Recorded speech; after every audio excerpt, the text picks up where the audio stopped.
Today I would like to show you how you can transfer files from Poco X4 GT to an Android device. Firstly, just open Play Store on both of them and install free app called Send Anywhere from this developer. When it's ready, click on Open. Now you need to choose I accept, confirm, continue and allow.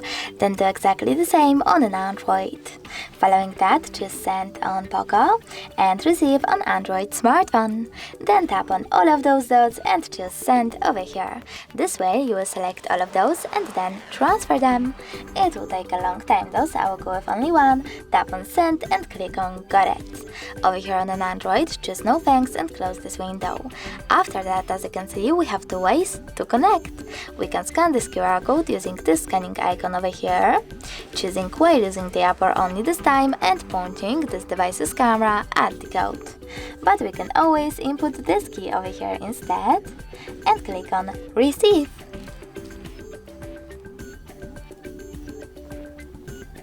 As you can see now, after a couple of seconds, my picture was successfully sent. Thanks so much for watching. If you enjoyed this video, leave a like, comment and don't forget to subscribe. Bye!